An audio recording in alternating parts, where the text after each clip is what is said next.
Hey everybody, welcome to day 2 of the Tata Steel Chess Masters. Now today there were a couple of very exciting games, and in fact there were two decisive games. But one game in particular stands out, and that is a game between Magnus Carlsen and Anish Giri. So without further ado, let's dive right into the game. So Magnus starts by playing d4.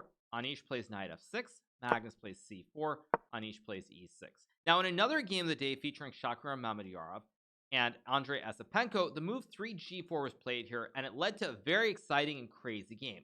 Magnus, however, has other ideas, and he keeps it much more standard by playing knight to f3. So Anish plays d5 here, Magnus plays g3, offering to play the Catalan defense once again, which he featured in the World Championship match against Jan Nepomniachtchi. Now, in that match, Magnus had a lot of success, including the critical win in Game 6 of that match. Having said that, he plays a different order. Now, as you will recall, in that match, instead of playing a traditional order with pawn to c4, Magnus in fact played a very different move order with g3, d5, bishop g2, bishop to e7, castles, castles, and he followed it up by playing the move pawn to b3 and pawn to c4 here. However, in this game, Magnus plays a more traditional order by putting the pawn on c4 from the get-go. So we have bishop to e7 is played here, bishop to g2, castles, castles, and now d takes c4. And here Magnus plays an unusual move, and a move that's been played before but is not very common, which is this move 7 knight to a3.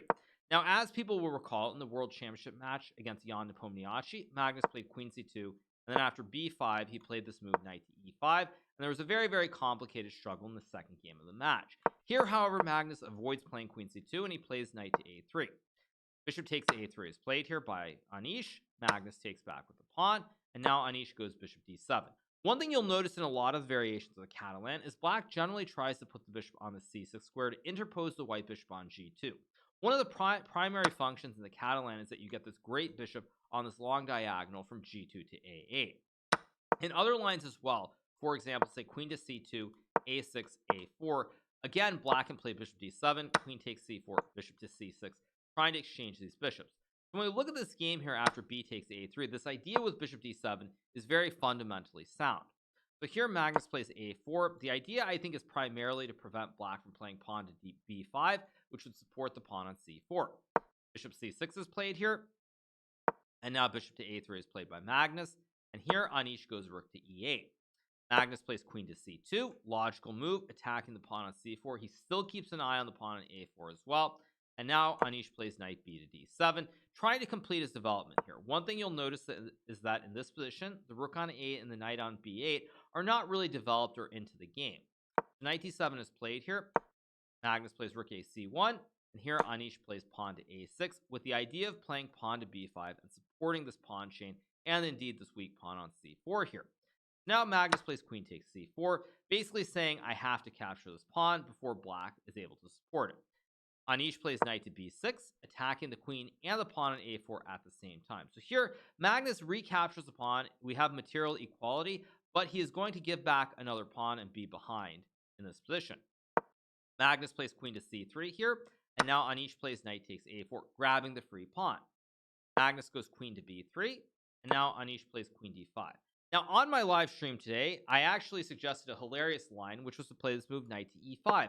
And initially, I thought that after queen takes b3, a takes b3, bishop takes g2, king takes g2, knight to b6, rook takes c7, that white would be close to winning. Of course, if white tries knight e5, as I initially suggested, you'll see the bar go from okay to 0. Black can play the move queen takes g2, which would be checkmate. So this was a very embarrassing moment for me this morning. So after queen to d5, there are many options here for white. And in fact, Magnus finds a move that's very AlphaZero Stockfish-esque, featuring another sacrifice. Again, white is behind by one pawn here, so you definitely do not want to trade the queens here. If you trade the queens after knight takes d5, again, black is up a pawn, a much better position here. You can even play like knight c3 to attack the pawns on e2 and a2, and black should be very comfortable. So here, white can try a couple things. Now, the move that Magnus plays in the game is quite reasonable, but another move that would have been very interesting here was to play this move pawn to e4. Because after pawn to e4, if black captures, let's say queen takes e4 in this position, now white can play knight to h4, and the knight guards the bishop, so there's no checkmate here. Black takes the pawn on d4, and after bishop takes c6, b takes c6, white can play rook to c4, and black is going to lose either the queen on d4 or the knight on a4 here. So e4 would have been very interesting, and if black tries to move like queen takes b3, now you take back on b3, you're attacking the knight on a4, so black cannot capture the pawn on e4, and after knight to b6, knight to e5, white has adequate compensation. However, after bishop takes e4, rook takes c7, let's say black trades on g2, king takes g2, knight b d5, we're probably reaching an endgame where black should be okay, and there's very little in the way of dynamics here. So white can't really claim much of an advantage, which is why the move that Magnus plays in the game I really liked at the time, which is rook takes c6. Anish has to take with the queen. If you trade the queens on b3 here, for example, after pawn takes queen, b takes c6, white can go b takes a4, and white has two pieces for the rook here. You have two bishops, and additionally, black's pawn structure is not all that great. White can play knight e5, attack the pawn on c6, or even rook to c1 and try to capture the pawns on c6 and a6, or even c6 and c7 here. So Anish has to take with the queen, because also if you take with the pawn, white simply plays queen takes a4, and again, white has two bishops for the rook on e8 and is completely winning. So Anish takes with the queen, which now guards the knight on a4. Magnus plays knight to e5, and Anish goes queen b5. Only move again. If you move the queen to d7, there's knight takes queen. If you go to d6, there's bishop takes queen. And if you go to b6, the only square where you don't lose the queen, then white can just take the knight on a4. So you have to go to b5, only square where the pawn supports the queen and the queen still supports the knight. So now Magnus plays queen c2. Of course, you do not trade the queens. You have sacrificed a rook for a knight on c6. If you were to trade the queens, now black simply has one rook for bishop on a3, and it's completely lost for white. So queen c2 is played by Magnus, and this is really the critical moment of the game. Initially, you think, well, it looks like black has an extra rook for a bishop. Black should be much better here. However, there are quite a few problems. First of all, in the true Catalan spirit, white has this very strong bishop on g2, which is aiming towards the pawn on b7 and the rook on a8. Additionally, there is a threat of queen takes c7, and then your f7 pawn is very weak. And last but not least, there's also the problem that white is threatening rook b1, and you have this very wayward knight on a4 that is barely protected by this lone queen on b5. So in this position, the computers say that black is completely fine, but Anish used a lot of time here. And one thing that I heard about during the game was that Anish seemed a little bit confused when Magnus played the sacrifice. And one thing that cannot be understated in the game of chess is psychology. Now, when you're playing at this top level and you're playing as the best in the world, generally you don't get super surprised. There are moments when there are little surprises here and there in the game, but very rarely are there lines played that you simply don't expect. However, I strongly feel that Anish was confused by what Magnus did, and he felt that this must be wrong, and he had to find a way to punish it rather than maintaining some form of equality. And so Anish uses 30 minutes here, and he plays a very surprising move. He plays this move, knight to d5. Now, again, the best move here for black would be to play knight b6, because now the knight's no longer under attack on a4. And after white plays bishop takes b7, there's a very nice move, knight to c4. You do not move the rook to b8 here, for example, because now white can simply go bishop to c6, attacking the queen and the rook at the same time. And now you have to go queen to a5. And after this very nasty move, bishop to c5, white is much better due to the fact that the rook is still under attack here. If you try to, say, play a move like rook to d8, for example, white can play the very nasty move pawn to a3. And now you're still wondering, well, what's the big deal here? Black just has an extra rook for a bishop, but your queen is in fact getting trapped. Say you play a random waiting move like pawn to h6. White can now go bishop to b4, and your queen is trapped. The pawn on a3 supports the bishop on b4. If you try to capture, I just take your queen, and this light square bishop on c6 covers the other remaining 3 squares that the queen can go to here. So this would simply be lost for black. And if you also try to play a move like knight b to d5, for example, here, white now goes rook c1. And again, you really have no way of dealing with this move, knight to c4, trapping the queen. Of course, long term, you can play something like h6, knight c4, and queen to c3. But again, after queen takes queen, knight takes queen, rook takes knight, white simply has 2 bishops for the rook and is completely winning. So in this position, after knight to b6, bishop takes b7, the best move here for black is to play knight to c4 and give back the material. Now here, if white were to, say, capture the knight on c4, you take the bishop. Additionally, if white were to try and play bishop c6, same idea to attack the queen and the rook. Now you have the in-between move, knight takes a3, and after bishop takes queen, you can take the queen on c2, and bishop e8, rook takes e8. Black simply has a rook and 2 knights, and white simply has a rook and 1 knight, so should be completely winning. So after knight to c4, the best move for white is to play bishop takes rook, and now black plays knight takes bishop on a3, attacking the queen, but also keeping the attack on the bishop on a8. And here, after white plays the move queen to c6 to guard the bishop on a8, black can play queen takes e2, and after bishop b7, rook to f8. This pretty much simplifies into a position which should lead to a draw. After bishop takes a6, black can go queen takes a2, and after queen takes c7, we've reached a position where we have even material. Both sides have 4 pawns. Pawns are all on the same side of the board. And there's very little happening on the queen side here, so this should lead to a draw. In retrospect, this would have been the right choice. Now, as I said before, I strongly suspect that at the time, Anish felt like Magnus must have done something wrong, and there had to be some way to punish him. And so Anish here blunders by playing this move, knight to d5, trying to keep the material advantage. Now, one thing in chess that's really important is that material does matter, but at the same time, piece activity as well as piece placement really matters as well. So after knight to d5, Magnus plays the move rook to b1, Anish plays queen a5, and here Magnus plays bishop d5. Now, in retrospect, this move bishop to e4 is stronger as it threatens checkmate ideas. Say black plays h6, you have bishop h7 check, queen guards the bishop, and after king h8, there's knight takes f7, which is in fact checkmate. Again, computers obviously are much stronger than humans, so a computer will show you this right away. Whereas in human play, Magnus plays the much more intuitive move, which is bishop takes knight. Now, oddly enough, the reason this is not the best move is because here black can actually play queen takes d5, and after queen takes a4, he can play f6, knight to d3, queen takes a2, and the game goes on. Again, the computer gives white a significant advantage over one, but there's still a lot of play. You have a rook, and additionally, you have 2 pawns for the bishop and the knight. But again, for Anish, who for whatever reason I think had concluded that Magnus must have blundered, it was very upsetting, and he was not able to play this move. He used a lot of time here, and he ended up taking with the pawn, trying to play the principled approach, and not admitting his error and taking a much worse position. However, after pawn takes bishop here on d5 and rook takes b7, the game is now completely lost. Now, you probably, again, think, why is this lost? The reason this position is losing is mainly the placement of the queen on a5 and the knight on a4 combined with the white queen on c2, which can go to f5 or even c7. And this whole king side is very, very weak. And additionally, the rooks are very inactive here on e8 and a8.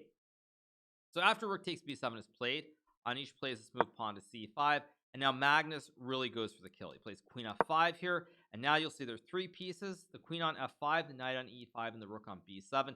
They're all swarming towards the black king here. There are a lot of weaknesses. And additionally, even though black has this extra rook for this bishop on a3, the rook on a8 is not doing anything here, and the queen on a5 and the knight on a4 are out of play. So these 3 pieces, specifically the knight, the queen, and the rook, are completely out of the game, which is why even though material matters in many cases, in some situations, the piece placement is really important as well, because again, the extra material is not playing in this game for black. The rook on a8 is just not in the game. So here Anish goes rook f8. Of course, if he plays, say, a move like queen to d8, just to illustrate the point, white goes queen f7 check, king to h8, and then queen takes g7 checkmate. So Anish plays rook f8 to prevent queen f7, but again, after knight takes f7, your king just is not very safe, and the queen, the knight, and the rook are just simply too far away from the action, whereas white has 3 pieces that are really, really close to this black king on g8. So here Anish plays queen d8, an inspired attempt to keep the game going, just to illustrate some of the problems in the position. Say black plays a move like knight to c3, we can get a really beautiful tactic here, where white can play his move queen to e6, and in this position, black simply has no way to stop checkmate. Let's say black plays a move like queen a3, grabbing the bishop. White has knight h6 check, king to h8, and then white can go queen g8 check, rook takes g8, and knight f7. This is a classic smothered checkmate here. And for example, say after knight c3, queen e6, black plays a move like h5 here. White can simply go queen to g6 with the idea of knight to h6 check. So say you take the bishop again, knight h6 check, king h8, queen g7, which is checkmate. And in this position, let's say you play knight e2, the spite check. Again, white can very quietly ignore it with king g2. And after queen to d2, white can now play queen takes h5. And there's really no way of stopping this checkmate here with queen h8. You go queen h6, I take your queen. If you play knight f4, I just take the knight. Again, no way to stop the checkmate with the knight and the queen here. So that's why after knight takes f7, Anish finds queen d8. An inspired try, but unfortunately, it doesn't really change the outcome. Now, Magnus takes the pawn here. Anish goes queen f6. And one thing that's really important is sometimes when you get positions like this, you really want to feel like there's more of an attack, but sometimes you just have to transition into an endgame, which is simply winning. And of course, Magnus, being the best player in the world, does not miss this opportunity to trade into an endgame where he's winning almost by force. So queen f6 is played, queen takes queen, pawn takes queen, knight h6 check is played, and now king h8, only move. c6 played by Magnus. Now again, you see the extra material. First of all, the knight on a4 is not in the game, but even this rook on e8, it still has not moved. Now rook f8 is played here. Magnus goes c7. The bishop, by the way, also dominates the knight. Black would love to play a move like knight c5, and if you move the rook, I can just take the pawn. But unfortunately, you can't go to c5 because I just take. So your knight is really just on the edge of the board and not doing a whole lot. So here, Anish plays knight c3, trying to bring the knight back to b5 to attack the bishop and the pawn. Say you play a move like king g2. If you get knight to b5, now the pawn and the bishop are both under attack, and maybe black can survive this. However, after knight to c3, Magnus plays bishop b2. If you take the pawn on e2 here, I can go king f1, and now your knight is actually trapped. But even beyond that, say you were somehow to move the knight to f4, there's also bishop takes f6, which is checkmate. King has no squares here. So Anish plays d4. Now Magnus plays knight f7 check, king to g7, knight to d6. And again, you cannot move the rook here. If you move the rook, I make a queen, and it's a discovered check. So now your rooks are completely glued on c8 and a8. So Anish struggles on with king g6, but now Magnus plays king to f1 here. Anish plays knight to b5. Magnus takes the rook on c8, of course. And finally, this rook on a8 on move number 33 is in the game after rook takes c8. Unfortunately, after a4, knight takes c7, bishop takes d4. While you have an active rook and knight, you are simply down 2 pawns in an endgame. White has 5 pawns to black's 3. After knight to e6 is played here by Anish. Magnus plays bishop e3, and Anish resigns the game in view of the fact that he's simply down 2 pawns here. White is going to play a5 and rook b6, and long term, there's really no way that you're going to survive here. If it was 1 pawn disadvantage, maybe there would be some small chances at a draw, but because it's 2 pawns, even something like rook c6, rook b6 takes on b6 is completely winning because white has 2 extra pawns. And Magnus, being again the greatest player in the world, but also one of the greatest endgame players of all time, would 100% convert this with the white pieces, which is why Anish resigned after bishop to e3. So a very exciting game. I think one thing that again that people do not realize when they see the analysis and they simply see these mistakes, they look at it with the computer. Very oftentimes they forget about the psychology. And Anish is one of the players who really tries to play perfect chess. And so, in my opinion, when Anish got to this position where Magnus sacrificed material out of the opening, this whole line with rook takes c6 and then queen c2, he felt he had to punish it. And because that sort of played into Anish's psychology of playing a perfect game, thinking Magnus had done something dubious or perhaps even flat outright wrong, it clouded his judgment and it affected his play, and he blundered with knight d5, which is why, even though people think that it's purely about playing good moves, the psychology in chess is a very important role too, especially at the top level. I hope you guys enjoyed this video, and once again, if you're not already subscribed to the channel on YouTube, make sure to hit that subscribe button, and I hope you enjoy this content, and I will see all of you guys very soon.